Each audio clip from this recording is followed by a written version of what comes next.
एक बार फिर से आप लोगों के दरमियान आके खुदावंद की शुक्रगुजारी करना मेरे लिए बड़े फख्र की बात है। और खुदावंद इन दोनों भाइयों को, भाई मुल्का को और भाई हमीद को बड़ी बरकत है, जिनके वसीला से हम आपके दरमियान खुदावंद की खिदमतगारी के लिए आए। आज फिर से खुदावंद की अजीम, गहरी, सच्ची और सच्चाई की बातों पर गौर करेंगे। क्या कोई खुदा के कलाम के खिलाफ तो नहीं? क्या कोई खुदा के खादम के खिलाफ तो नहीं? खुदावंद की हजूरी में जो कोई झूठ बोलेगा वो खुदावंद उसे देख रहा है। याद रखिएगा इस बात। आए हम खुदावंद की तरफ तवज्जो करें अपने सारे दिल से, अपनी सारी जान से, क्योंकि कलाम खुदा है। मुकद्दस यूहन्ना रसूल की मार्फत लिखा गया पाक कलाम और उसका 6वां बाब और उसकी 30वीं आयत से लेकर 35वीं आयत तक।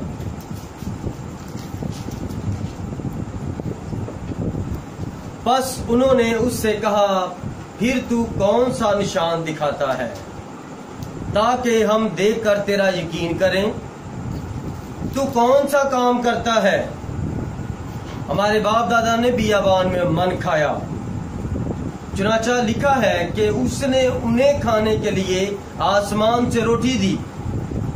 यीशु ने उनसे कहा, मैं तुमसे सच कहता हूं कि मूसा ने तो वो रोटी आसमान से तुम्हें ना दी, लेकिन मेरा बाप तुम्हें आसमान से हकीकी रोटी देता है, क्योंकि खुदा की रोटी वो है जो आसमान से उतरकर दुनिया को जिंदगी बख्शती है। उन्होंने उससे कहा, ऐ खुदावन, ये रोटी हमको हमेशा दिया कर। यीशु ने उनसे कहा, जिंदगी की रोटी मैं हूं, जो मेरे पास आए वो हरगिज भूखा ना होगा और जो मुझ पर ईमान लाए वो कभी प्यासा ना होगा। लेकिन मैंने तुमसे कहा कि तुमने मुझे देख लिया है, फिर भी ईमान नहीं लाते। जो कुछ बाप मुझे देता है मेरे पास आ जाएगा, और जो कोई मेरे पास आएगा उसे मैं हरगिज निकाल ना दूंगा। खुदावंद के जिंदा पाक कलाम का पढ़ा और सुना जाना हम सबों के लिए बाइस से बरकत हो। खुदावंद आपको बरकत दे, तशरीफ रखे। 30 से 35वीं आयत तक पढ़ा और उसके आगे 36वीं और 37वीं आयत मैंने पढ़ी है कि मेरे जीजो, क्या आप खुदावंद के कलाम को, जिंदगी को पाने के लिए तैयार हैं? हालेलुया। मसीह यीशु ने जो उनके साथ बातचीत की और उन्होंने क्या कहा, तू हमें कौन सा निशान दिखाता है कि हम तेरा यकीन कर ले कि तू नबी है और इसराइल को बचाने के लिए आया है? और मसीह यीशु ने एक जगह पर फरमाया था अनाजील के अंदर, आज कल के ज़नाकार लोग मुझसे निशान मांगते हैं। क्या आपको पता है इस हवाले का? पता है इस हवाले का? अनाजील पढ़ी हैं? यीशु मसीह ने फरमाया, आजकल के ज़नाकार लोग मुझसे निशान तलब करते हैं, लेकिन यूना के निशान के सिवा तुम्हें कोई निशान नहीं दिया जाएगा। यहां पर भी ये यहूदी फिर से एक निशान मसीह यीशु के सामने रखते हैं कि मूसा, खुदा ने हमारे लिए नबी भेजा जब हम मिस्र में थे, और जब मूसा हमें मिस्र से निकालकर बियाबान में ले गया तो मूसा ने आसमान से हमारे लिए मन मंगवाया। और यीशु मसीह ने उनकी बात काट कर क्या कहा? यीशु ने कहा, मैं तुमसे सच कहता हूं, मूसा ने वो तुम्हें आसमान से खुराक नहीं दिलाई थी। हालेलुया। क्योंकि यीशु मसीह क्या फरमाते हैं, मैं तुम्हें सच सच कहता हूं, क्योंकि वो तो खुदा है, तो वो तो झूठ नहीं बोल सकते। और खुदा का कलाम सच्चा ठहरे, हर एक इंसान का कलाम झूठा। अब उन्होंने कहा, हमारे बाप दादा ने 40 साल मन खाया। कितने साल? आप लोगों ने कितनी देर से खुदावंद का कलाम खाया? अभी तो चंद एपिसोड हुए हैं कि अभी तो थोड़ी थोड़ी रोटी ही आपको दी गई है और वो रोटी आपको हजम नहीं हो रही। हालेलुया। जब हम कहीं पर जाते हैं तो हम वहां पर बहुत सारे उन्होंने खाने पकाए होते हैं और मेजबान कहता है ये भी खाएं, ये भी खाएं, ये भी खाएं। लेकिन पादरी जब कहता है कि मैसेज में ये भी बात है, ये भी बात है, ये भी बात है, तो फिर कहते हैं बाकी कल कर। ऐसे ही है। कोई पादरी को नहीं कहता पास्टर जी आप सुनाएं, ये तो खुदा का कलाम है, आज तो खुदा उनकी बरकत मिल रही है। बरकत मिलती है लेकिन लोग इसको गलत समझते हैं। 40 साल, एक दिन, 1 साल के बराबर उनको सजा मिली। किनको? बनी इसराइल को। 40 दिन का सफर था जो उन्होंने इस तरह मिस्र से निकलना था और ऐसे ही घूम के तो इसराइल के अंदर आ जाना। सिर्फ 40 दिन लगते थे, 1.25 माह लगता था। लेकिन जब उन्होंने रास्ते में गुनाह किया, खुदावंद के नबी के खिलाफ बोले, खुदावंद यीशु मसीह के खिलाफ उन्होंने मुंह खोला, तो फिर 1 दिन की सजा 1 साल तक गई। आज आप भी एक मीटिंग की सजा आप 40 साल मत लेना। आप इन खुदावंद के कलाम की गहरी बातों को अपनी जिंदगी का तौग बना लो। बहनें दुपट्टा लेती हैं, दुपट्टा ना लो, कलाम को ओढ़ लो। कलाम खुदा है, खुदा के अंदर छुप जाओ। अगर आप इन बातों को मजाक समझेंगे तो याद रखिएगा, ना मैं यहाँ बंदर का तमाशा करवाने के लिए आया हूँ और ना यहाँ मैं ठट्ठाबाजों की महफिल में खड़ा हूँ। ये खुदावंद का तख्त लगा हुआ है। एक मीटिंग यहाँ पर हो रही है और एक आसमान पर हो रही है। हमारे जलाली बदन आसमान पर है। अगर मैं आप लोगों को खुश करूं तो मैं आपका हूं। मैंने तो खुदा को खुश करना है। मैं सिर्फ खुदा का कलाम आपके पास लेकर आया। आमीन। मूसा ने लोगों को खुश नहीं किया, मूसा ने खुदावंद का कलाम लगा। खुदावंद इस्राएल का खुदा यूं फरमाता है, और आपके सामने भी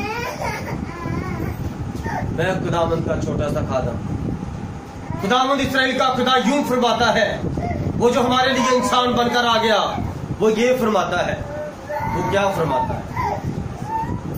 40 साल बियाबान में उन्होंने फरिश्तों की खुराक खाई। इंसानों ने फरिश्तों की खुराक खाई। आपने फरिश्तों की खुराक नहीं खाई। आपको तो मैं खुदा का बदन खिला रहा। हालेलुया। आप उनसे कम नहीं है, ज्यादा। वो तो फरिश्तों की खुराक खा रहे हैं। जैसे हमारा सूखा धनिया होता है ना, सूखे धनिये की तरह होता था वो मन। और मन इब्रानी ज़बान का लफ्ज है और मन का मतलब है ये क्या है? वो कहते थे मन ये क्या है? और नबी ने कहा ये तुम्हारे लिए खुराक है, इसको पकड़ो, इसको उबालो और खाओ। और ये एक वक्त की खुराक है। अभी इकट्ठा करो और जाके खा लो जितना खाना है। बचा के मत रखना, ये कीड़े पड़ जाएंगे। हालेलुया। आपको इतनी खुराक दी जाती है, 7 दिन की खुराक आपको दी जाती है। 7 दिन तक आप ऐसे शेर सुधा रहेंगे। जैसे कमजोर पड़ेंगे फिर इधर आए, फिर 7 दिन की खुराक खाएं। हालेलुया। क्योंकि मसीह ने क्या फरमाया है? जिंदगी की रोटी जो मेरे पास आएगा वो हरगिज भूखा ना होगा, और जो मुझ पर ईमान लाएगा वो कभी प्यासा ना होगा। हालेलुया। मेरे अजीजों, 40 आजमाइश का अदद है। 40 का अदद आजमाइश का है। अब 40 दिन का सफर उनको 40 साल में पड़ गया, तब खुदा उनकी आजमाइश कर रहा है या नहीं कर रहा? आमीन। याद रखना, अगर आपको 40 मिनट का कलाम समझना आया, अगर आपने 1.5 घंटे में खुदा को ना समझा और आपको नहीं समझ आया, फिर भी आमीन करें।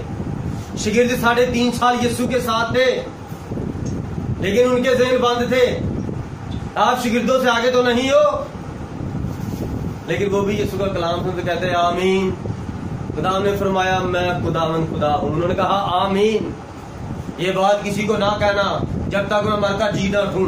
आमीन। ठीक है मेरे खुदावन, जैसा आप कहते हो। आप कैसे खुदा के बेटे बेटियां हो? खुदा यहाँ पर रूह में मौजूद है। अभी उसको कहता है मैं तेरा बेटा हूं, मैं तेरी बेटी हूं। जब वो अपना कलाम आगे रखता तो कहते हैं तेरा कलाम मैं नहीं मानूंगा। फिर आप किसके बेटे बेटियां हैं? हालेलुया। 40 साल बियाबान में खुदा उनको फराता रहा, उनको आजमाता रहा। क्या हुआ? उन्होंने सजा काटी और 20 लाख के करीब इस्राएली थे। कितने थे? गानों का जो है मेरी तरफ। जी बहन समझ आ रही है? जी बेटा आपको समझ आ रही है? हालेलुया। खुदावन ने उनको आजमाया, और आजमाया किस तरह? अब खुदा चाहता तो रास्ते में मीठे चश्मे के पास उनको ले जाता, लेकिन खुदा उनको जहाँ कड़वा पानी है ना, एक धूप, एक प्यास, एक लंबा सफर चल चल के थके हैं, तो मारा एक जगह पर आ गया। कौन सी जगह? मारा। मारा का मतलब है कड़वे पानी, कड़वा पानी। खुदा ने ये पानी पियो। जब उन्होंने पानी पिया तो वो गला पकड़ा, वो खांसना शुरू हो गए और वो चलाना शुरू हो गया। जुबान पहले सूखी थी और वो कड़वा पानी जब लगा तो वो और भी खुदावन के खिलाफ गाली देना शुरू हो गए और नबी के खिलाफ बोलना शुरू हो गए। याद से, अगर आज आप इस जिंदगी के 40 साल के सफर के अंदर, 60 साल की उम्र है, 40 साल तक सफर करते करते करते करते आप इधर के पास जाएंगे। खुदा आपकी आजमाइश करेगा, खुदा आपका कलाम आगे रखेगा, अपने कलाम से आपको आजमाएगा। क्या मेरा कलाम तू कबूल करता है? क्या तू बड़ी प्रशिश करती है? तू बड़ा प्रशिश करता है? तू बड़ा मुनादी करता है? पहले मेरे हुक्मों पर अमल कर, फिर मैं तेरी बात सुनूंगा, फिर तेरी आवाज को कबूल करूंगा। 40 साल वो वहां पर आजमाइश में रहे और वो खुदा के खिलाफ बोलते रहे। उन सब ने मूसा का, यीशु मसीह का बपतिस्मा मूसा के नाम से ले चुके थे। Hallelujah, hallelujah. लेकिन क्या हुआ? बपतिस्मा लेने से बात नहीं बनेगी। लोग ये मत समझे यीशु मसीह के नाम का बपतिस्मा लिया तो मैं पक्का खुदा का बेटा, 1000 साल बादशाह मेरी। वहां पर जाने के लिए एक सुकड़ा रास्ता है, जंगल बियाबान है, 40 साल का सफर इस्राएल का याद रखो। रास्ते में बड़ी रुकावटें हैं, दहशत है, खून खराबे हैं। सिर्फ सच और सच पर कायम रहना है। कैसे आप वहां पर जाओगे? जब 40 साल वहां पर रहे तो खुदा के खिलाफ ही रहे। हर चीज खुदा ने उनको मुहैया की, लेकिन आगे कितने गए? खुदा ने फरमाया है मूसा इन लोगों से साइड पे हो जा, अपनी फैमिली लेकर, मैं इनको भस्म कर दूंगा और तेरे अंदर से इससे भी बड़ी कौम पैदा करूंगा। मूसा ने कहा है मेरे खुदावंद मुझे माफ कर दे, तूने खुद ही मुझे इनका चरवाहा मुकर्रर किया है, मेरा नाम अपनी किताब हिजात से काट दे, लेकिन इन सितारों की तरह बड़ी हुई कौम को माफ कर दे। मैं आपके लिए यहाँ पर क्या लेने के लिए आया हूँ? आपकी शिफायत कर रहा हूँ। आपके लिए दुआ में हम खुदा से बरकत चाहते हैं, और आप हम जो बातें आपको सिखाते हैं हमारी बातें मत समझे, खुदा की बातें जाने। मुझे नहीं पता पहले यहाँ का कौन खातम आया, क्या कैसे खिदमत करते रहे। ये पहले जो आपने जो कुछ भी करते रहे भूल जाओ उसको, जिसको आम जुबान में मैं क्या कहूँ, क्या करते रहे वो पहले आप, कि खुदा के कलाम के बारे में आपको ठीक पता नहीं है। अब मरने से पहले कोई अच्छा काम करो खुदा के लिए। हर दुनिया मौत से डर रही है और मसीह मौत चाहते हैं कि अगली जिंदगी में चले जाएं। हालेलुया। तो खुदा ने उन सबों को ढेर कर दिया मिट्टी का वहां पर ही। आगे कितने गए?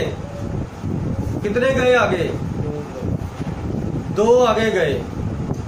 तब लगा लो साहब, इस इलाके में से कितने यीशु मसीह को कबूल करते हैं? इस दुनिया में से कितने लोग उड़ेंगे? आपने ये कैलकुलेशन, ये 2 बंदे यीशु और कालब को याद रखना है। आपने ये बातें याद रखनी है ईश्वर कालक की। और फिर आगे आते हैं, थोड़ा सा पीछे जाते हैं नूह के दौर में। तो तब भी नूह का तूफान आया, फिर क्या हुआ? कितने दिन का? 40 दिन रात आसमान से पानी बरसा, जमीन के नीचे से पानी बरसता रहा, चढ़ता रहा, चढ़ता रहा, चढ़ता रहा। क्या हो रहा था? दुनिया की गलाजत, गंदगी, हर तरह की बदी जो जमीन पर होती रही, खुदा ने वो पानी से साफ कर दी। जमीन को बपतिस्मा हो गया। तो आप भी जमीन से लिए गए हो। आपका भी अगर बपतिस्मा हो जाता तो आप ये मत समझें कि मैं यीशु का बेटा बन गया हूँ, बेटी बन गई हूँ, मैं मसीह हो गया हूँ। अभी तो आगे भी बड़ी मुश्किलात है, अभी तो शुरू हुई है जिंदगी। और उस तूफान नूह में कितने लोग बचे? नूह और उसका खानदान, और इधर मलुका और मलुके का खानदान, और इधर भाई हमीद और उसका खानदान। 2 खानदान बचेंगे यहाँ पर, वो भी जलते जलते, क्योंकि इनके खानदान कबूल नहीं कर रहे खुदा के कलाम को। खुदा ना बीवी का, ना माँ का, ना बीवी का, और ना मियाँ का, ना दाए का, ना चाचे का, किसी का तरफदार नहीं है। उसकी अदालत रास्त है। हालेलुया। उसने जब जमीन पर नजर की तो कितने उसकी नजर में रास्तबाज निकले? जी बहन, कितने निकले थे जब खुदा ने जमीन पर नजर की थी? कितने निकले थे? नूह के दौर में जब खुदा ने जमीन पर नजर की, एक ही निकला था। आज भी खुदावंद इस मीटिंग पर नजर कर रहा है। कितने यहां पर खुदा की नजर में निकलेंगे रास्तबाज? खुदा के कलाम को मजाक समझते हैं आप लोग। हम आपकी किसी बात के साथ समझौता नहीं करेंगे, क्योंकि अगर हम आपके साथ समझौता कर लेंगे तो ऊपर से हमें लानत मिलेगी। हमने आपसे लानत ले लेनी है, ऊपर से लानत नहीं लेनी। क्योंकि आपकी लानत जब गाली गलौज निकालोगे, हमें बुरा भला कहोगे, आप जितना हमें बुरा कहोगे उतनी आसमान से बरकत हम पर नाज़िल होगी। और अगर हम आपकी बातों को कबूल कर लें, आपको मना लें, और ऊपर से जो लानत होगी हम पर, वो आप दूर नहीं कर सकते। इसलिए आप लोगों को क्या करना चाहिए? खुदा को कबूल करना चाहिए, हाँ या ना। जब निकाह होता है हाँ या ना, बड़े लोग सुन रहे होते हैं, हाँ या ना। सारी उम्र इस औरत का तू क्या रखेगा? बोल। जी सर रखूंगा। हाँ। 3 बार लड़की से, 3 बार लड़के से। हाँ। तू सारी उम्र की ताबेदारी करेगी? हाँ। ताबेदारी करेगी? हाँ। इसके दुख सुख में साथ रहेगी? हाँ। तो फिर छोटी सी लड़ाई होती, भाग के घर क्यों जाती है? क्या ये कहाँ लिखा है? छोटी सी लड़ाई बंदे के साथ हो जाए तो भाग के घर चले जाओ। खुदावन ने आपको जोड़ा है, खुदावन के आगे दुआ करो, पादरी को बुलाओ। लोगों ने खादमों को मजाक समझा हुआ है, क्योंकि पादरी तलाक रखवाते हैं, और वो तो जाके कहती मैंने रहना ही नहीं, क्योंकि तलाक चाहिए। हालेलुया। आज खुदावन की कलीसिया भी खुदावन से नाराज है। लदीकिया की कलीसिया, मुकाशवा के अंदर 7वीं कलीसिया 3 बाब में पढ़ के देख ले। कलीसिया के अंदर आपको खुदा नजर नहीं आएगा। इस बहन को जगाएं। कलीसिया के अंदर खुदावन नजर नहीं आ रहा। हर कलीसिया के अपने कीदे नजर आ रहे हैं। खुदावन अपने कलाम में फरमाता, कमबख्त, ख्वार, नंगा, अंधा। उस कलीसिया को खुदावन ये कहते हैं मुकाशवा के अंदर। आज कलीसिया के पास कुछ नहीं है, लेकिन साबित यही करती, मेरे पास सब कुछ है। हालेलुया। हमारे पास कुछ भी नहीं है, हमारे पास कलाम है, और ये सब कुछ बनाने वाला है। हमारे पास सब कुछ नहीं है, जितने सब कुछ बनाया हमारे पास वो है। लोग शिफा ढूंढते हैं, हम शाफी को ढूंढते हैं। हम शाफी के बारे में बताते हैं। क्या आप शिफा लेने ना आए? शाफी को लेने के लिए। अब जब शाफी आपके घर में चला जाएगा तो ना बच्चा, ना बीवी, ना माँ, ना ताया, ना चाचा, कोई बीमार ही नहीं होगा। हालेलुया। इसलिए उस खुदा का कहर जब टूटता है तो वो सारी जमीन को पानी के अंदर छुपा देता है। और छोटे छोटे बच्चे भी थे, जिस तरह ये छोटे छोटे बच्चे हैं, बूढ़े हैं, जवान हैं, देखिए खुदा कितना कहर करने वाला है।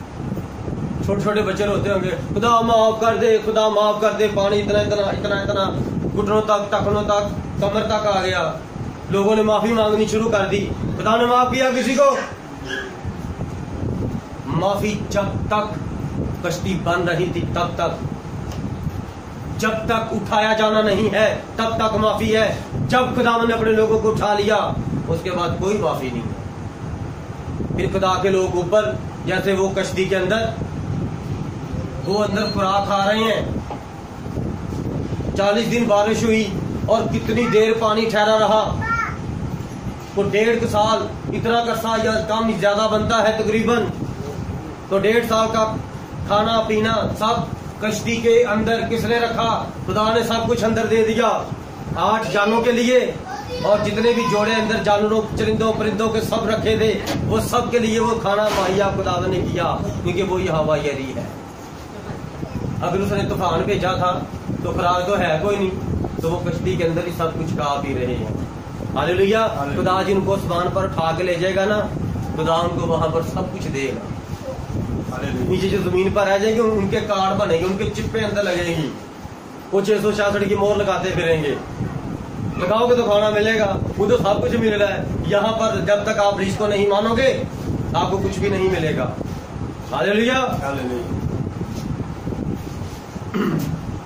40 आजमाइश का अदद है, याद रखिए। मूसा का 40 दिन खुदा के पास ठहरना, आमीन। और मसीह यीशु का जंगल बियाबान में 40 दिन ठहरना। क्या मूसा भी जंगल में है? उधर मसीह भी जंगल में है। क्या आपको मूसा के अंदर मसीह नजर आया? हालेलुया। मूसा के अंदर मसीह नजर आ रहा है। मूसा की बात का कोई यकीन नहीं करता था। गिनती की किताब शुरू की है आपने, जब गिनती की किताब पढ़ेंगे तो एक हवाला ऐसा आपको मिलेगा, वहां पर खुदावंद फरमाता है, ऐ मूसा तू बनी इस्राएल कौम के 70 बुजुर्गों को लेकर आ, और वहां पर जब तू आएगा तो मैं आसमान से नीचे उतरूंगा, और जो रूह मूसा मैंने तेरे अंदर रखी है उस रूह में से मैं लेके थोड़ा थोड़ा रूह इन 70 बुजुर्गों के अंदर डाल दूंगा। कोई और तेरी बात का यकीन करे या ना करे, 70 ये और 71वां तू, ये 70 बंदे तेरी बात का यकीन करेंगे।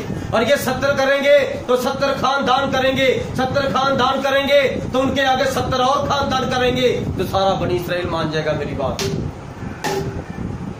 आज भी अगर आप 2-3 खानदान खुदावंद के कलाम पर अमल करेंगे तो आगे आपके खानदान अमल करेंगे।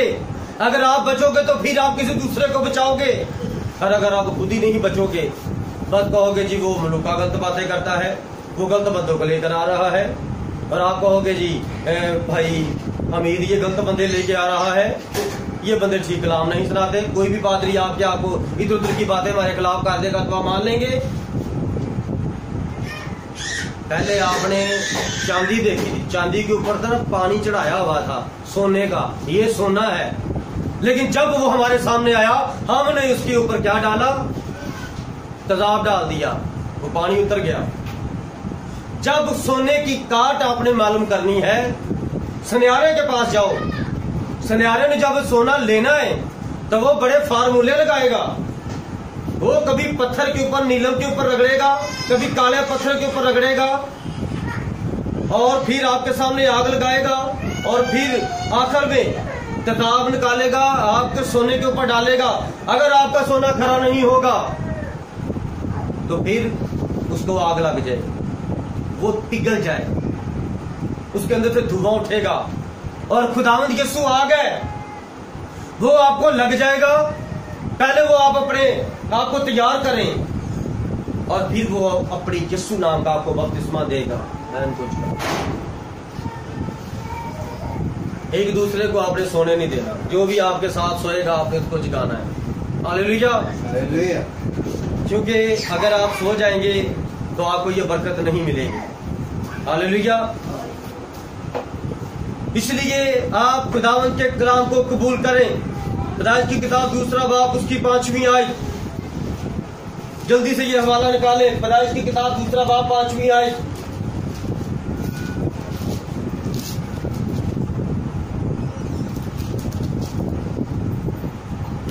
और जमीन पर अब तक खेत का कोई पौधा ना था और ना मैदान की कोई सब्जी अब तक उगी थी, क्योंकि खुदा ने जमीन पर पानी नहीं बरसाया था और जमीन जोतने को कोई इंसान ना। Hallelujah, hallelujah, hallelujah. जमीन पर खुदा ने जब आदम को बनाया तो अभी तक जमीन पर पानी नहीं बरसा, बारिश नहीं हुई, क्योंकि गंदम उगाने के लिए कोई इंसान नहीं था और गंदम खाने के लिए कोई इंसान नहीं था। और जो पीछे पैदाइश पहला बाब और उसकी 27वीं 28वीं आयत में दो इंसान बने हैं, पैदाइश की किताब पहला बाब 27वीं 28वीं आयत में जो दो मियां बीवी खुदा ने बनाए हैं वो कौन है? तो अभी तो दूसरे बाब में खुदा फरमा रहा है कि अभी कोई आदम नहीं है जमीन पर। जमीन पर बारिश मैंने इसलिए नहीं बरसाई कि कोई जमीन पर आदम नहीं है कि ये खेत बोए और खेत खाए। वो दो कौन थे? हवाला निकाला आप सबने। पैदाइश पहला बाब 26वीं 27वीं 28वीं आयत में एक नारो नारी खुदा ने बनाया और उनको बरकत दी कि बढ़ो और फलो, कि जिस तरह मैंने तुम्हें पैदा किया तुम इसी तरह आगे नस्ल पैदा करो, जमीन पर मेरी नस्ल भर दो। तो वो क्या खाते हैं? उनको बाग दिन के अंदर खुदा ने रखा, वो क्या खा रहे हैं? खुदा का कलाम फरमाता जमीन पर अभी कोई इंसान नहीं है। वो दो इंसान कौन हैं? और ये एक इंसान अभी जिसका जिक्र हो रहा है कोई पैदा नहीं हुआ, तो वो दो कौन पैदा हुए हैं? जी बेटा समझ आ रही है? जी भाई समझ आ रही है आपको? अभी खुदा रूह है, खुदा बेवजूद है और पहले खुदा ने खुद वजूद लिया, खुद खुदा ने अपना जलाल जाहिर किया, जलाली बदन में आ गया, इस तरह इंसान बन गया। और पैदाइश की किताब में खुदा ने जो मियां बीवी बनाया वो भी जलाली बनाए। जब जलाल में इंसान बनता है तो वो खा भी नहीं सकता, वो सिर्फ क्या खाता है? रूह है, और रूह सिर्फ कलाम खाती है, कलाम, क्योंकि खुदा रूह है, ये खुदा का कलाम है और रूह जिंदगी देती है। जो पहले बाप में दो मर्द और औरत बने हैं, मियां बीवी नारो नारी, वो जलाली बदन में हैं। और जब खुदा ने जमीन पर बाग लगा दिया, जब बाग लगा दिया, उस बाग के अंदर जब हम देखते हैं तो वहां पर खुदा ने मिट्टी से एक इंसान बनाया। कितने इंसान हो गए? कितने? कौन बोला इधर से? 3। इधर से कोई 3 बोला था। कितने हो गए? 2। मेरे दीदों, खेत का दाना तक नहीं है, कोई इंसान नहीं है और खुदा ने नारो नारी भी बना दिया है। ये क्या खाते हैं जो नारो नारी खुदा ने बनाया है? ये खुदा की तरह है। लिखा है आओ हम इंसान को अपनी सूरत और अपनी शबीह की मानद बनाएं। तो खुदा रूह है, तो खुदा ने ये 2 रूहें बनाई, तो रूह खा नहीं सकती। खुदा ये सुंदर नए यात्रा में जब अपनी शिगिर्दों के दरमियान आ गए जिंदा होने के बाद, तो वो डर गए कि ये मसीह का भूत है, ये बुरी रूह है। इसकी तरफ क्या फरमाया? डरो मत, मैं हूं। उन्होंने कहा खुदावंद आप तो उसकी रूह हो, आप नहीं हो। खुदा फरमाया रूहें बदरूहें खा नहीं सकती, रूह हो या बदरू हो खा नहीं सकती। अगर बदरूहें खा सकती हो तो आज दुनिया में से खराब गायब हो जाए, क्योंकि वो इंसान खा जाए, इंसानों के लिए कुछ भी ना रहे। हालेलुया। इसलिए मेरे अजीजों, जो पहले बाग में मियां बीवी बने वो खुदा की तरह जलाली थे। जब खुदा ने बाग लगाया और बाग के अंदर एक आदम मिट्टी से बनाया और उस मिट्टी के अंदर ये दोनों रूहें रख दी, क्या हुआ? 2 रूहें एक बुत के अंदर रख दी। तो फिर आदम मोनस और मुजक्कर एक वक्त में दोनों ही था, वो औरत भी था मर्द भी था। आमीन। भाई उसकी बीवी उसके अंदर है ना, तो वो मोनस मुज़क्कर दोनों ही हुआ। मैं हिजड़ा नहीं कह रहा, उसकी बीवी उसके अंदर है, मैं आपको ये कह रहा हूं मोनस मुज़क्कर। लेकिन जो हिजड़ा है वो मोनस और मुज़क्कर दोनों में से एक भी नहीं होता, ठीक है, वो तीसरी नस्ल होते हैं। मैं आपको कह रहा हूं एक बुत के अंदर खुदा ने 2 रूहें रख दी, आमीन। और वो कितनी देर अकेला रहा, सारे बाग को संभालता, आसमान और जमीन का इख्तियार उसके पास था। तो वो आदम अब जिस्म रखता था, तो वो खेत का पौधा, उसके लिए खुदा ने आसमान से बारिश बरसाई, उसने खेत उगाया और उसने गंदम उगाई, जो उगाई, और उसने फिर उसकी रोटी पका के केले ने खाए। हालेलुया। आज आपके सामने खाने की बात करने लगा हूं। खाने अच्छे मर्द बनाता है कि औरत? मर्द। अभी तो आपको बता रहा हूं, ये कौन बना रहा है? कलाम मिलेगा कोई इंसान नहीं है। खेत किसके लिए पैदा करे? खुदा। और खेत जो बोएगा तो वही उसको काटेगा, तो वही खाएगा। एक ही तो इंसान है दुनिया में, तो वो खुद ही उगा रहा है और खुद ही फसल काट के और उसको पीस के और खुद ही खा रहा है। क्या मैंने ठीक कहा? हालेलुया। औरत से ज्यादा लजीज, ज्यादा अच्छा मर्द पकाता है। पढ़ के देख ले कलाम, लिखा है और खुदा ने औरत की पसली में से एक औरत उसकी मददगार बनाई। क्या बनाई? मददगार का इंग्लिश में मतलब हेल्पर। Hallelujah, hallelujah. क्या मेरी बात को समझ रहे हैं? मैं किसी के खिलाफ नहीं कर रहा बात। मैं तो जो मेरा मैसेज है ना, जिंदगी की रोटी मैं हूं। मैं तो अपने मैसेज के अंदर हूं, क्योंकि जो मैसेज होगा मैं उस मैसेज की बात करूंगा। मैं कभी भी आपको इनडायरेक्ट, कोई मुझे कहेगा आपने उसको ये कहना है, आपने मेरी बीवी को ये कहना है, मैं किसी की बात नहीं मानूंगा। मैं किसी भी बहन को किसी भाई के कहने पर कोई बात नहीं यहाँ खड़ा होकर लगाऊंगा, क्योंकि ये वो जगह है। नबी ब्रदर ब्रानम कहता दुनिया में सबसे आला एक मुकाम है, और वो ये खुदावंद के टाइट्स पे खड़ा होना है। यहाँ पर मैं खड़ा होकर खुदा का खादम, उसका बेटा होने की हैसियत से उसके मुकाशों को बयान कर रहा हूँ। और अगर मैं अपनी मर्जी करूँ या भाइयों में से किसी की मर्जी करूँ तो मुझ पर उसकी लानत नाज़िल हो उसी वक्त। मैंने तो सिर्फ अपना मौक़िफ़, अपना कलाम, जिंदगी का पैगाम बयान करना है। हालेलुया। इसलिए जब वो अकेला ही सारे काम करता था, मैं साबित भी करूंगा। क्या औरत देख बना सकती है? मर्द बना सकता है। औरत 10 बंदों का खाना पकाते हुए के बाद ना परेशान हो जाती है, कहीं हांडी में नमक ज्यादा ना हो जाए, तेज ना हो जाए। जी बहनों, मैंने ठीक कहा? लेकिन मर्द, दुनिया में कितने बड़े बड़े रेस्टोरेंट हैं, कौन खाना पकाता है? 8 घंटे 12 घंटे मर्द पकाते पकाते चले जा रहे हैं। शेफ वो पका इतना उसका तजर्बा हो जाता है, फिर एक वक्त आता है साइड पे खड़ा हो जाता है और हेल्परों को कहता है हाँ इसमें ना सारा सामान इतना इतना डाल के इसमें कट्ठा डाल दे। कहता सर, कहता कुछ ना डाल दे कट्ठा, कैसी हांडी बनती है।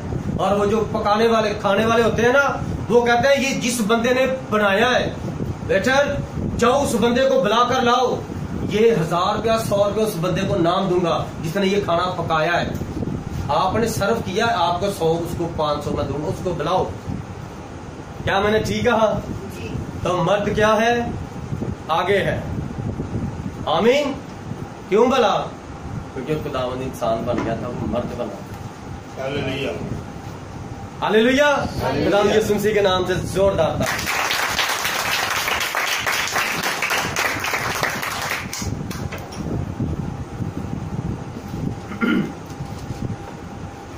जब खुदा ने उनको जिस्म दिया, वो जिस्म रखते हुए भी जलाल में थे।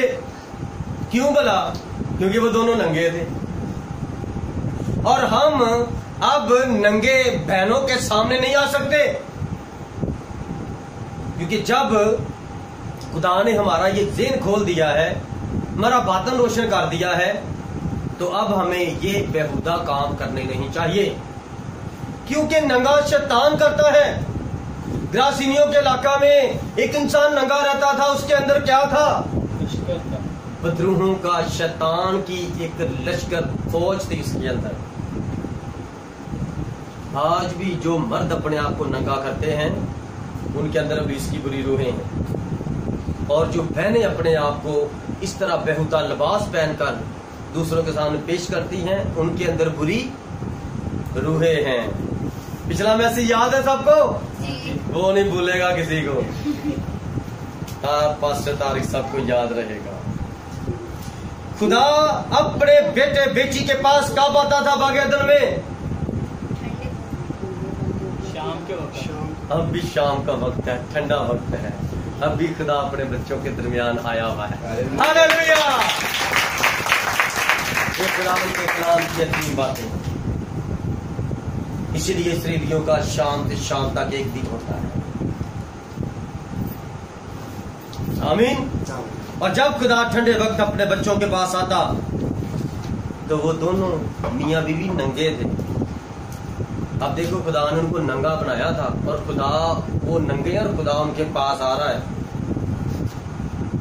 लेकिन अब नहीं खुदा ने किसी कलीसिया को कहा कि मेरे हुजूर नंगे होके दुआएं करो। एक फिरका है जो नंगे होके दुआएं करते हैं। आप नेट से सर्च करेंगे, आपको पता चलेगा।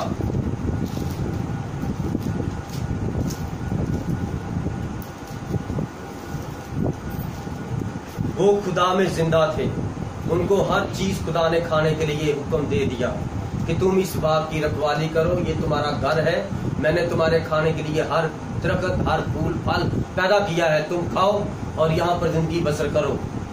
और वो जो दरमियान में दरख्त मैंने लगाया है उसके पास नहीं जाना, उसका फल नहीं खाना। हालेलुया।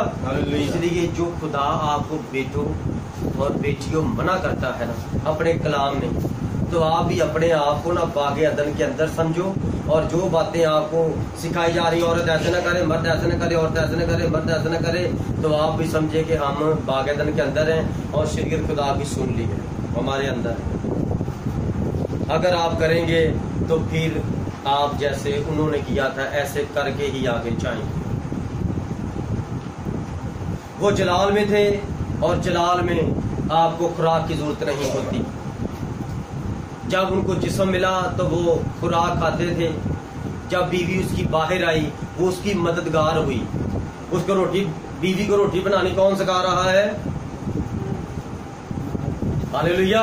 क्योंकि वो कहता मैं पहले केला ही बनाता था, अब मैं दूसरे काम करता हूँ, तू इस तरह मुझे खुदा ने सिखाया है, अब तू भी इस तरह रोटी बना लिया कर। आमीन।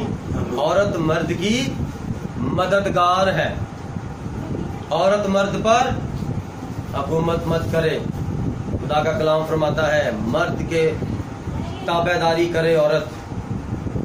और यीशु मसीह ने क्या फरमाया था? जिंदगी की रोटी मैं हूँ, जो मेरे पास आए वो हरगिज भूखा ना होगा, और जो मुझ पर ईमान लाए वो कभी प्यासा ना होगा। और जब तक ये जोड़ा बागेदन में खुदामंद को खाते रहे, ये भूखे प्यासे ना रहे। जब इन्होंने गुनाह कर लिया, ये नंगे हो गए और ये भूखे हो गए, प्यासे हो गए। फिर खुदावंद ने क्या फरमाया? जब तक तू आदम जमीन पर रहेगा, जब तक तू मेहनत की रोटी नहीं खाएगा, तब तक तू यही काम करता रहेगा, जब तक तू जमीन के अंदर फिर न चला जाए। ऐसे ही हमारी जिंदगी, जब तक करेंगे नहीं रोटी नहीं खा सकते। अगर वहां पर हमारी वो माँ हवा गुनाह ना करती तो आदम उसके साथ शामिल ना होता और ये गुनाह दुनिया में ना आता। इसलिए जो भी इंसान पैदा होता है वो खुदा के सामने नापाक है। इसलिए खुदा ने अपने आप को कुर्बान करने के लिए एक मर्द को पैदा किया जो बाप से पैदा नहीं हुआ बल्कि वो खुदा से पैदा हुआ। इसलिए खुदा ने उसकी कुर्बानी करनी थी और इसीलिए वो फरमाता है कि मैं जिंदगी की रोटी हूं। इसलिए आदम और हवा दोनों भूखे और प्यासे हो गए क्योंकि हवा ने इब्लीस पर ईमान रखा और खुदा पर ईमान ना रखा। तो खुदा ने फरमाया जो मुझ पर ईमान लाएगा वो कभी प्यासा ना होगा। और हवा ने खुदावंद पर ईमान ना रखा, एक लफ्ज आगे बढ़ा दिया खुदा के कलाम में इब्लीस के साथ जब बातचीत की। इसलिए अजीजों, आप जब खुदा का कलाम सुने तो ना उसमें बढ़ाएं और जब आप किसी को बताएं तो ना उसमें कुछ घटाएं ना बढ़ाएं, वरना खुदा की लानतें आप पर नाजिल होंगी जो मुकाशवा के अंदर लिखी है। इसलिए खुदा ने आदम से फरमाया, जिस दिन तूने इसमें से खाया तू मरा। जो जान गुनाह करती है वो मरती है, गुनाह की मजदूरी मौत है। जब उन्होंने खुदा के खिलाफ बेईमानी की, गुनाह है क्या? गुनाह क्या है? ये चोरी करना, ये झूठ बोलना, ये किसी की चीज चुरा लेना, किसी का कत्ल कर देना, ये गुनाह की सिफतें हैं, ये गुनाह की किस्में, शाखें हैं। और गुनाह क्या है? खुदा पर ईमान ना रखना, ये गुनाह है। जो खुदा की सुनती पर ईमान नहीं रखता वो गुनाह करता है। ज़बूर 119वां उसकी 11वीं आयत में क्या लिखा है? मैंने तेरे कलाम को अपने दिल में रख लिया है, मैंने तेरे कलाम को अपने दिल में रख लिया है ताकि मैं तेरे खिलाफ गुनाह ना करूं। आप यहां पर कितने लोग हैं जिसने खुदा का कलाम अपने दिल में रख लिया और खुदा का खौफ मानता है कि मैंने आज ये कलाम सुन लिया है, आज के बाद मैं ये काम नहीं करूंगा, ये काम मैं नहीं करूंगी? कितने लोग हैं आप इस जमात में जो खुदा उनका डर खौफ रखते हैं और उसके कलाम को अपने दिल में रखते हैं, और पहले जो गुनाह हो गए जब यहां पर सुन लिया उसके बाद आपकी माफी नहीं। जब आपने सुन लिया फिर आप गुनाह करेंगे तो आपको माफी नहीं मिलेगी। और दाऊद कहता कि मैंने तेरे कलाम को अपने दिल में रख लिया है। तो जब आप जिससे ज्यादा प्यार करोगे वो आपके दिल में रहेगा। तो जो दिल में रहता है वो कभी भूलता नहीं है। तो फिर आपको याद रहना चाहिए कि क्या क्या करना चाहिए। Hallelujah, hallelujah, hallelujah. हमारे दरमियान एक बेटी बैठी है, उस बेटी के सामने कलाम रखा था हमने, और उस बेटी ने कलाम को रद्द किया था, पहले कबूल किया था। क्या जेवर पहनना जायज नहीं है? मैंने कहा बेटा नहीं। उस बेटी ने हवाले मांगे, मैंने सारे कलाम, पुराना एतनामा, नया एतनामा, सारे हवाले खोल के बेटी के आगे रख दी। जब दोबारा मिले उसने फिर अपने नाक के अंदर कोका पहन लिया। मैंने उस बेटी से कहा ठीक है बेटा, आपका और खुदा का मसला, मैंने खिदमत कर ली है, आप जाने और मेरा खुदा जाने। खुदा की लानत लेनी है तो आपके हाथ में, बरकत लेनी है तो आपके हाथ में। लेकिन फिर दोबारा उस बेटी ने मलामत उठाई, खुदावंद क्या की शर्मिंदगी उठाई, और फिर उसने अपना कोका उतार दिया, और फिर खुदा ने उसको ब्लेस किया। Hallelujah, hallelujah, hallelujah, hallelujah. मैं चाहता हूँ उस बेटी के लिए जोरदार तालियां।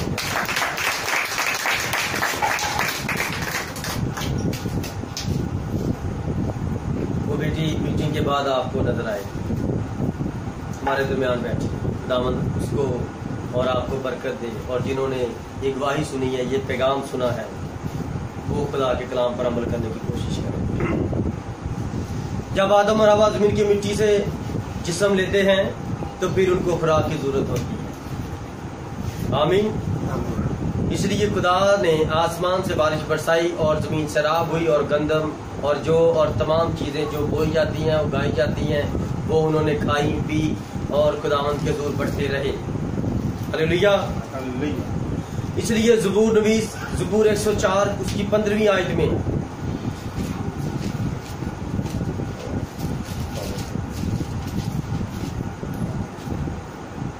और मैं जो इंसान के दिल को खुश करती है, मैं जो इंसान के दिल को खुश करती है, और रोगन जो उसके चेहरे को चमकाता है, और रोटी जो आदमी के दिल को तवानाई बख्शती है। हालेलुया। जितने मर्जी चावल खा लो फिर भी दिल करता आधी की रोटी मिल ही जाए। जितने मर्जी बर्गर खा लो, जितने मर्जी पिज्जे खा लो, जितने मर्जी बाहर से खाने खा लो, लेकिन फिर अपनी बीवी को घर आके कहता है जरा एक रोटी बना ही दे। कहती खा के नहीं, इतना कोई तो खाया था, कहता नहीं मजा ही नहीं आया। घर की रोटी खाऊंगा ना गंदम वाली, तो फिर दिल को ताकत मिलेगी, सुकून मिलेगा। क्यों ऐसे? क्योंकि अभी ये हवाला आपका है। रोटी जो इंसान के दिल को तवानाई बख्शती है। तवानाई क्या होता है? ताकत होती है। इसलिए बागेदन में पौधा लगाया गया, बारिश बरसाई गई कि गंदम उगे और ये रोटी खाए। और रोटी खाए, उसके जिस्म को ताकत मिले। और जब आप फ्रूट खाते हैं, रोगनियात खाते हैं, तो फिर आपके चेहरे की रौनक और बनावट खूबसूरत होती है। लोग आज खुदा के कलाम से दूर रखते हैं। ये ऑन्टीमेंट, ये क्रीमें वगैरह तैयार की जाती हैं रंग गोरे करने वाली, लेकिन खुदा का कलाम फरमाता है कि रोगन खाओ। जब आप खाओगे तो फिर आपका चेहरा खूबसूरत नजर आएगा। हालेलुया, ये खुदा का कलाम कहता है। और मैं जो इंसान के दिल को खुश करती है, और मैं खुदा उनसी यीशु के मुकाशवे को, उसके मसा को पेश करती हूँ। हालेलुया। पैदाइश 18वां बाब और उसकी 6वीं आयत से लेकर 8वीं आयत तक।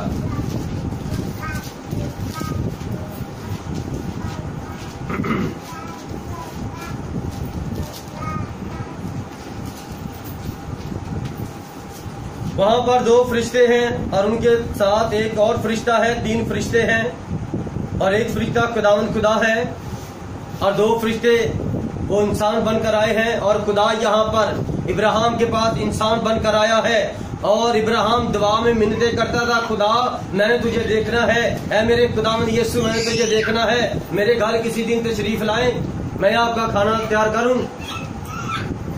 तो जब खुदा इंसान बनकर उसके पास आया,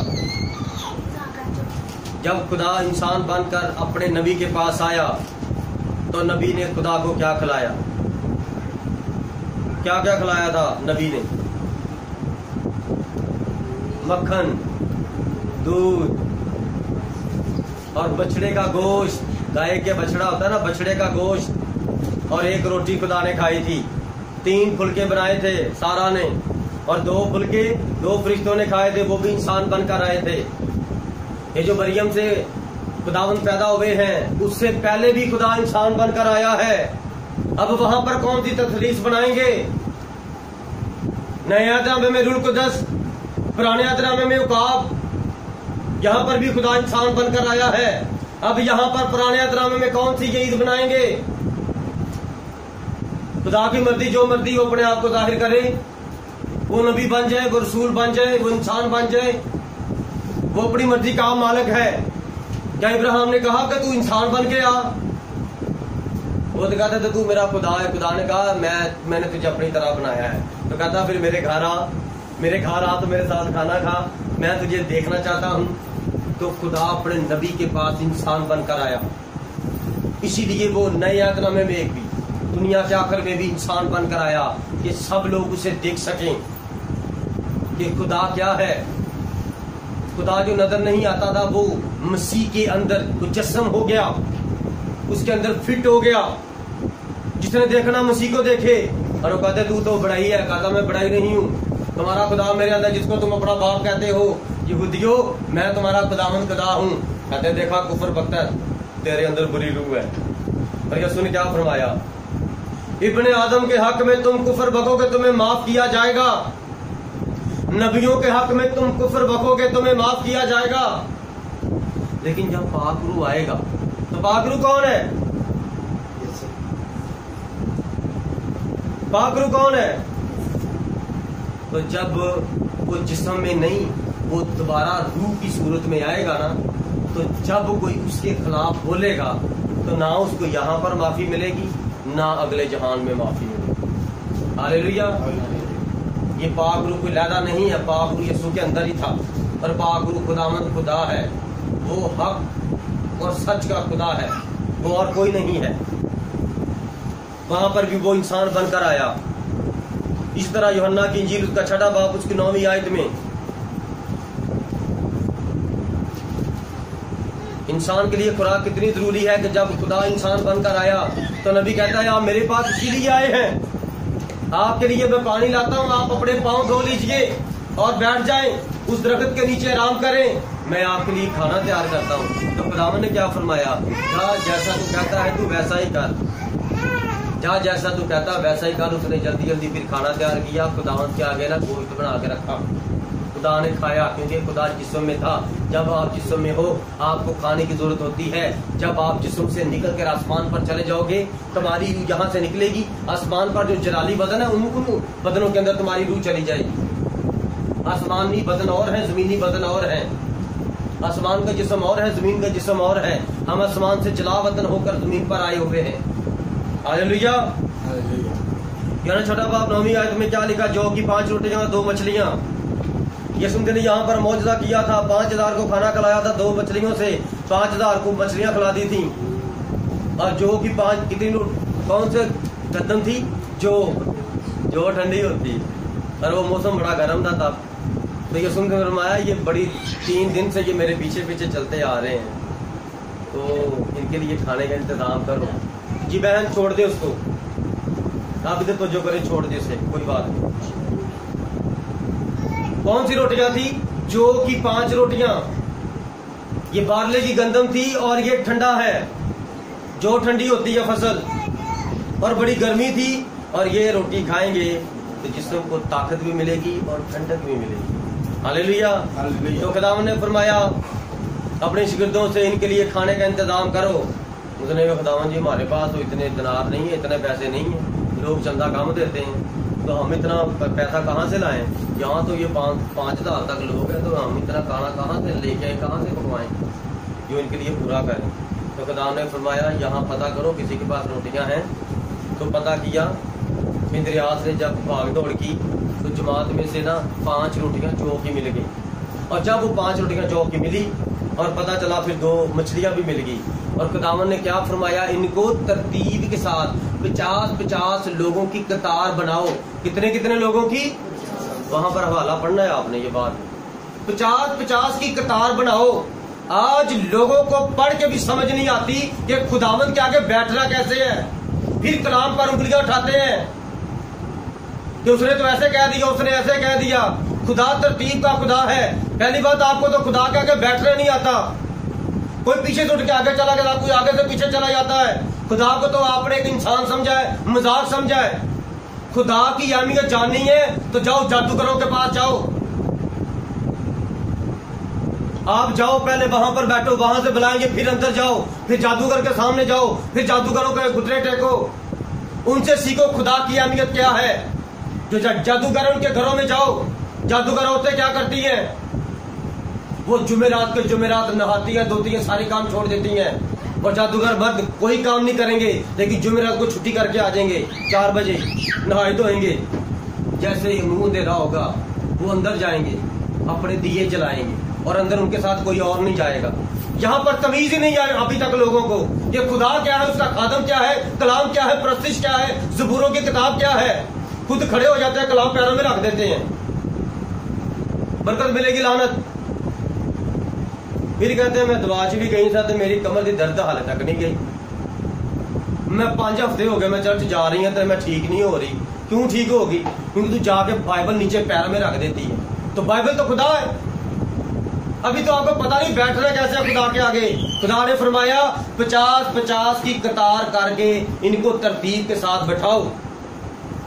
और खुदावन ने उन पर दुआ की। क्या की?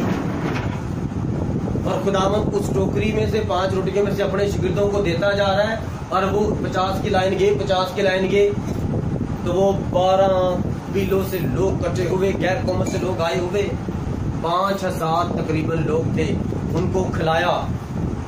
मछलियां भी जो 2 थी वो 5000 तक वो बढ़ती जा रही हैं। क्या वो खुदा बदल गया है? क्या आज वो खुदा काम क्यों नहीं आपकी जिंदगी में करता? क्या आपकी आंख की दर्द क्यों नहीं ठीक होती? आपका ना सर दर्द क्यों नहीं ठीक हो रहा? आप यीशु को अपनी जिंदगी में आने नहीं देते। इतने का आपने अकीदों वाले लिबास पहन लिए हैं, वो लिबास उतारेंगे तो फिर किताब को नजर आएगा। हालेलुया। इसलिए मेरे अज़ीज़ों, जिस खुदावंद यीशु ने जो कि 5 रोटियों से 5000 को खाना खिलाया, वो आज भी वही खुदावंद यीशु मसीह अपने बातों में सच्चा। उसने फरमाया 4000 ना होना, 1000 ना होना, जहां 2 या 3 है बस इतने इकट्ठे होना और मेरे लिए इकट्ठे होना, तो मैं आ जाऊंगा। जहां पर पता क्यों नहीं काम करता? आप आ तो जाते हैं लेकिन आपके दिल हमारे साथ मुतफिक नहीं है। जब आप हमारे साथ दिल मुतफिक करेंगे तो प्रस्तिश होगी, तो वो आपको यहां नजर आएगा। अभी आंखें खोल खोल के आप एक दूसरे को देखते रहते हैं, अभी तो आपको खुदा नजर आएगा। जब आप आंखें बंद करके उसको देखेंगे और आंखों में आंसू होंगे और मसा ठहरेगा। क्या मैंने ठीक कहा? हालेलुया। अब खुदावंद मसीह यीशु के बारे में कितने टोकरे वहां पर बचाए थे? 12 टोकरे बचे थे। इसराइल के कितने कबीले हैं? अब ये भेद की बात है। 12 टोकरे 12 कबीलों के लिए बचा के रख लिए थे कि 12 कबीलों को ये खुराक देनी है कि जो मैंने यहाँ पर खिदमत की है, आने वाले दिनों में अखीर दौर में जब मैं गैर कौमों में से अपनी दुल्हन आसमान पर ले जाऊंगा और जमीन पर इसराइल के अंदर मैं दोबारा आकर अपना काम करूंगा।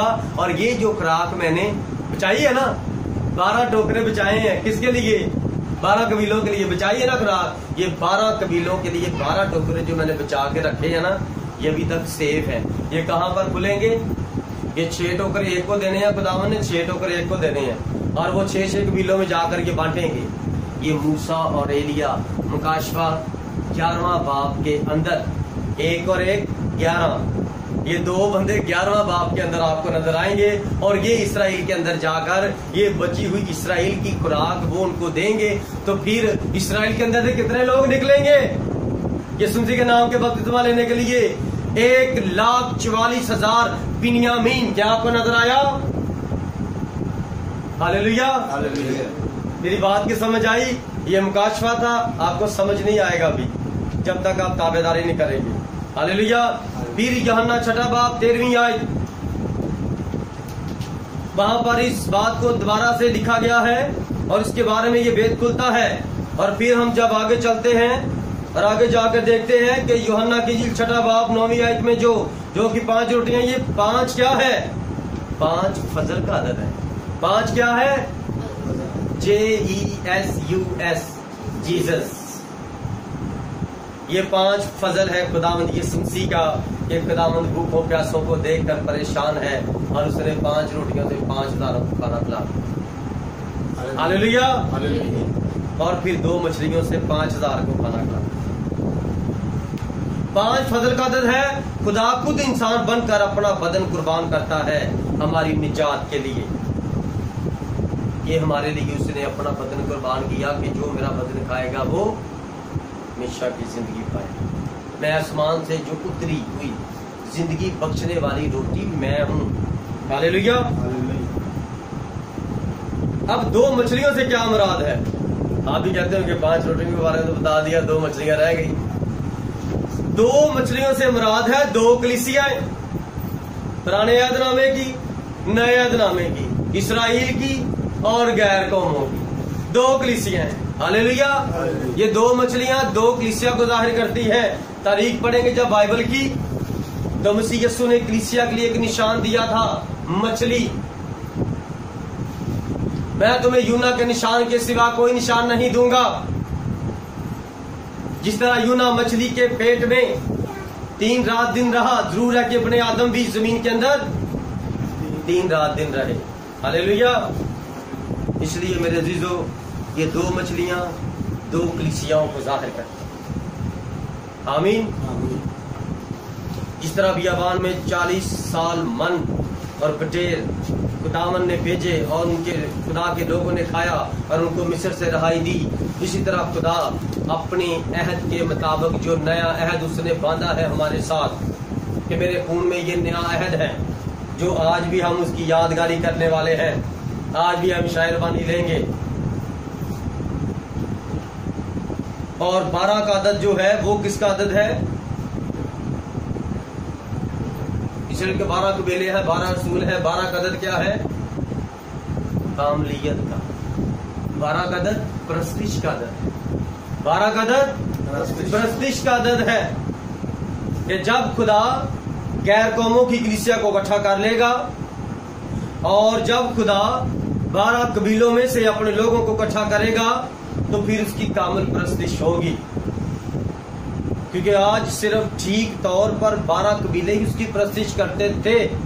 वो बिगड़ गए, खुदा ने उनको सुधारा। वो बिगड़ गए, खुदा ने उनको बचाया। वो मुंतशिर हो गए, वो खुदा से दूर हो गए, खुदावंद उनको फिर इकट्ठा करता है कि ये 12 पूरे हो। एक रसूल कम हो गया, रसूलों ने दुआ की 12वां रसूल पूरा हो जाए। अमाल पहला बाब 21वीं आयत से 26वीं आयत तक जब वो 12 पूरे हो गए तो फिर क्या हुआ? फिर आगे खिदमत बढ़ी, प्रस्तिश मुकम्मल हो गई, क्योंकि खुदा के कलाम में यशायाह की किताब में लिखा, मैंने इन लोगों को अपनी हमद के लिए पैदा किया। हालेलुया। और जब ईद पेंतीकोस्त आई तो जब वो 12 रसूल मुकम्मल हो गए तो खुदा ने उन पर अपने रूह की बारिश कर दी। बारिश हुई ना पहले बागेदन के पास, जब हम देखते हैं वहां पर तो आसमान से बारिश हुई तो जमीन ने हर तरह की जड़ी बूटी और फल फूल उगाए, और खुदा ने फिर अपने बंदा को कहा कि ये जो मैंने फसल उगाई है इसको काट और इस तरह इसको सुखा और इस तरह इसको पीस और इस तरह रोटी बना। तो इसी तरह यहाँ पर रूह कुद्दस की बारिश हुई और रूह कुद्दस की नेमतें इंसानों के अंदर आई और वो सारी दुनिया में काम कर रही हैं और खुदा का बदन तरक्की पा रहा है। ये रूह कुद्दस की 9 नेमतें हैं। हालेलुया। और जो मुकाशवा 11वां बाब है, 11वां बाब के मुताबिक जब आसमान पर खुदा के लोग उठाए जाएंगे गैर कौमों में से, तो तब इसराइल के अंदर 2 नबी पैदा होंगे, 2 नबी जाहिर होंगे, मूसा और एलिया, या अपने वजूद में दोबारा से, अपनी रूहों में दोबारा से, या वहां पर 2 इसराइलियों के अंदर मूसा की और एलिया की रूह उनके अंदर काम करेगी। तो फिर यही मनादी होगी जिस तरह हम आपके सामने मनादी कर रहे हैं कि बपतिस्मा सिर्फ यीशु के नाम से है। वहां पर भी इसराइलियों के सामने यही मनादी की जाएगी। मरकस 8वां बाब उसकी 5वीं से 8वीं आयत, यहाँ पर मसीह यीशु ने तकरीबन 4000 लोगों को खाना खिलाया। पहले कितने लोगों को खिलाया? 5000 को। और अब कितनों को खिलाया?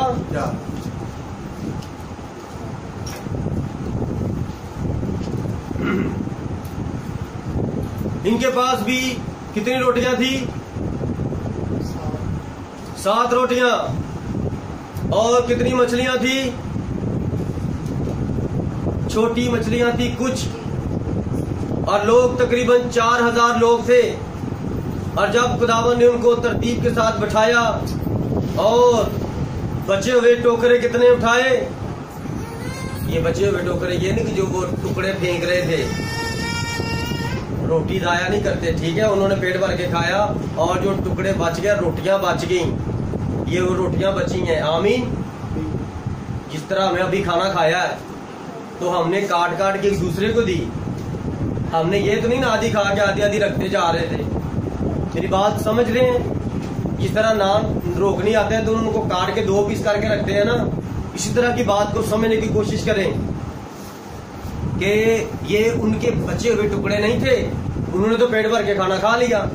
ये वो वाले जो बच्चे टुकड़े थे, जो रोटियां थी, जो 12 पहले 12 में और अब 7 टोकरे उठाए गए। कितनी कलीसियाएं हैं? 7 कलीसियाएं हैं। कलीसियाओं को नहीं पता? मुकाशवा के पहले 3 बाब पढ़ोगे तो आपको पता चलेगा दुनिया में 7 कलीसियाएं हैं। और 7वीं कलीसिया जब पढ़ोगे तो आप अपने आप को उस कलीसिया के अंदर देखना। हम 7वीं कलीसिया के अंदर रहने वाले वो लोग नहीं हैं, बल्कि हम कलीसिया के अंदर रहते हैं लेकिन वो कलीसिया नहीं है,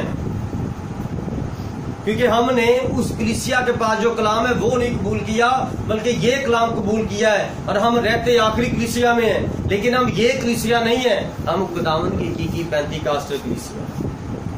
हालेलुया। इसलिए ये जो 7 टोकरे बचे हैं, ये 7 कलीसियाओं के लिए खुराक बचाई गई है। हालेलुया।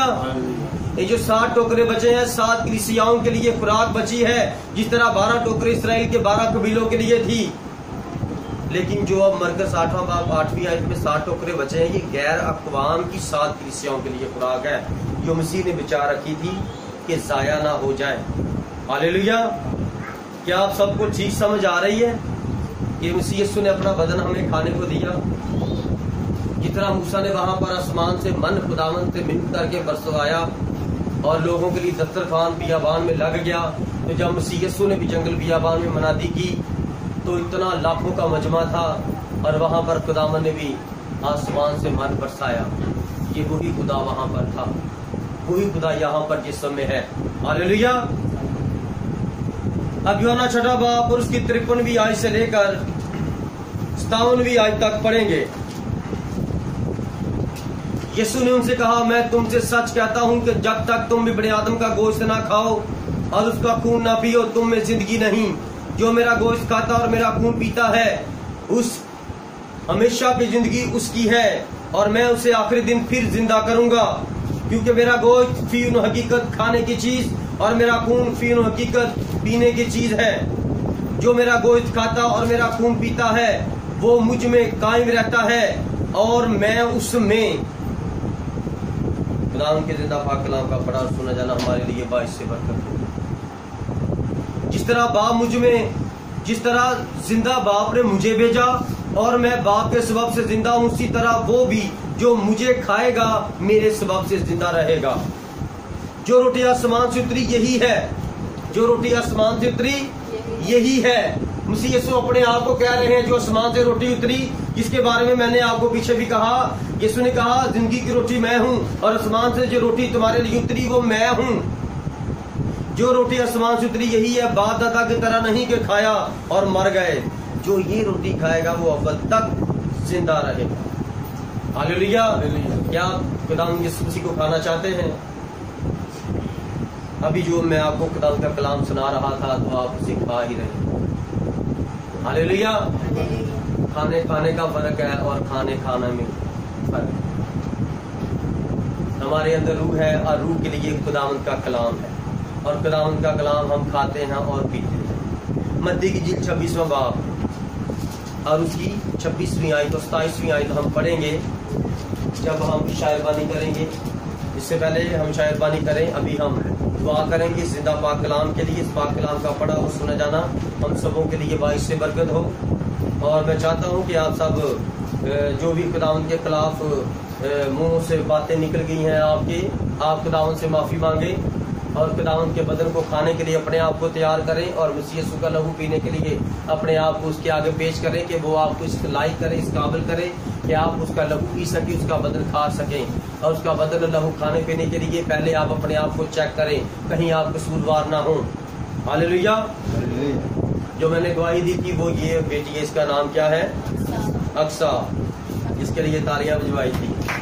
दोबारा कभी भी बेटा खुदावंद के खिलाफ कोई काम ना करना तो खुदावंद आपसे बड़ा खुश होगा। और इसी तरह दूसरी बहनें बेटियां भी खुदावंद के कलाम को सुनकर उस पर अमल करें। सब अपने कदमों पर खड़े हो जाएं, हम खुदावंद की शुक्रगुजारी करेंगे।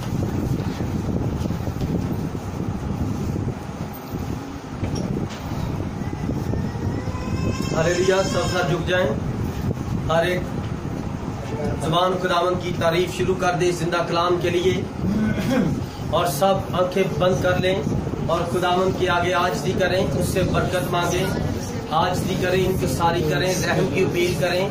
कादर मुतलिक रहमतों का बानी जिंदा बाप आसमानी है, रब्बुल अफ़वाज है, बुजुर्ग बाप है, बापों का बाप है, मांगने वालों को कभी शर्मिंदा नहीं करता। हालेलुया। कुदूस खुदावंद यीशु कादर मुतलिक खुदा रब्बुल अफ़वाज, बुजुर्ग बाप, बापों के बाप, अजीम बाप, रहीम बाप, तू जो था, तू जो है, तू जो आने वाला है, तेरा यीशु नाम मुबारक है। और मुबारक है जमीन पर वो इंसान जो तेरे कलाम पर अमल करता है, तेरे कलाम को पढ़ता है, तेरे कलाम को सुनता है और उस पर अमल करता है, खुदा वो मुबारक है। और लानती है वो जो तेरे कलाम को सुनते हैं और पढ़ते हैं और अमल नहीं करते। ऐ मेरे खुदावंद, तू कहर करने में धीमा, शफकत और आसी में गनी है। हालेलुया। खुदावंद तू हमारे पास आ गया इंसान बनकर ताकि हम तुम्हें देख सके, छू सके। दूसरा इल्म इंसान बनकर आया और वो रूह के एतबार से हमारे बाप दादा हैं जिनके पास तू आया था। ऐ मेरे खुदावंद मैं तेरा शुक्रगुजार हूँ, आज तू रूह की सूरत में हमारे दरमियान है। इसीलिए मैं जुर्रत और दलील के साथ खुदावंद तेरी मौजूदगी में तेरे कलाम को बयान करता रहा। मैं तेरा शुक्र अदा करता हूँ तेरे मसा के लिए, तेरे जोर के लिए, तेरे अंदाज के लिए, तेरे फजल रहम करम के लिए जो खुदावंद तूने मुझे अता किया। यहाँ पर सारी जमात के लिए, कि रूह के लिए, कि जान के लिए, कि भाई के लिए, कि बहन के लिए, बच्चों के लिए, बेटियों के लिए, बेटों के लिए, बुजुर्गों के लिए, जो भी यहाँ पर थे, जो भी यहाँ पर हैं और अभी तक तेरे हुजूर माफी मांग रहे हैं, आज भी कर रहे हैं, तुझसे कलाम मांगते हैं और इस कलाम को जो आज इनकी बया 100 गुना फल पैदा होने की बरकत मांगता हूँ मेरे खुदावंद खुदा। ऐ मेरे मालिक, इन्होंने जो मलामत उठाई उनको माफ कर, जो आज माफी मांग रहे हैं इनको माफ कर, इन पर रहम कर मेरे जिंदा खुदा। जो वक्त इसमें के लिए तैयार है उनको सामने ला, ताकि तुझ में मरकर जी उठे, दोबारा गुनाह ना करे। उनकी जिंदगी के अंदर जो मकरूआत है इब्लीस की बुरी तस्वीरें बरी रही हैं, बीमारियां हैं, परेशानियां हैं इब्लीस की हैं, खुदावंद तेरे यीशु नाम से जाती रहें। खुदा पाक रू तेरी आग नाजिल हो। जिंदाबाद मेरी दुआ को सुन लीजिए, कबूल कर लीजिए, अपना रहमत कीजिए। आप गैर करने में धीमी और शफकत और रास्ते में गनी आल में कुल हैं और बसम करने वाली आग हैं। जिंदा खुदा लश्करों के खुदा, इब्राहिम और इसहाक और यकूब के रब, दूरों के बाप, बापों के बाप, अजीम बाप, रहीम बाप, मेरे खालिक, मेरे मालिक, मेरे जिंदा खुदा, प्यारे खुदा, कुल बशर की रूहों के खुदावंद खुदा, रहमतों के बानी, जिंदा बाप आसमानी, मेरी दुआओं को सुनने वाले, जवाब देने वाले खुदा, इस कलाम के लिए जो तूने खुदावंद ये तरतीब और तौहीद तेरा शुक्र करता हूँ कि जिंदगियों के अंदर ये बीज बोया 100 गुना फल पैदा हो, कि तुझे खाने वाले हों, पीने वाले हों। और आज हम तेरी खुदावंद यादगारी करें, खुदावंद तेरे बदन को खाएं और खुदावंद जी तेरे लहू को पिए, तो हमें हमेशा की जिंदगी रहे और ये जिंदगी दूसरों तक जाए, तेरे यीशु नाम जलाल पाए। हमारी नहीं, किसी की नहीं, तेरी मर्जी पूरी हो। मैं अपने आप को, भाइयों को, जमात को तेरे सुपुर्द करता हूँ। खुदावंद करे खुदा तेरे बुजुर्ग यीशु नाम से इनकी मिन्नतें, फरियादें, दरख्वास्तें, इल्तिजाएं, रहम की बीलें, मुनाजातें खुदावंद तेरे हुजूर रखता हूँ। खुदावंद इनकी दुआओं पर कान लगा, इनकी मिन्नतों फरियादों को सुन और कबूल फरमा, माफ कर, रहम कर, फजल कर, अपना नूर चमका, तेरा रहम, तेरा फजल, तेरा करम हो। आपके बुजुर्ग प्यारे खुदावंद यीशु नाम से ये दुआ मांगते हैं, आमीन, हालेलुया। इब्राहिम और इसहाक और यकूब का खुदा, अनदेखा खुदा जो इंसान बन गया, उसका यीशु नूर आप पर चमकता रहे। खुदावंद का मुकद्दस चिर आप पर जलवागर हो। खुदावंद जो अबदी खुदा है और उसके यीशु नाम में आपकी सलामती हो। खुदावंद आपके साथ हो। अब हम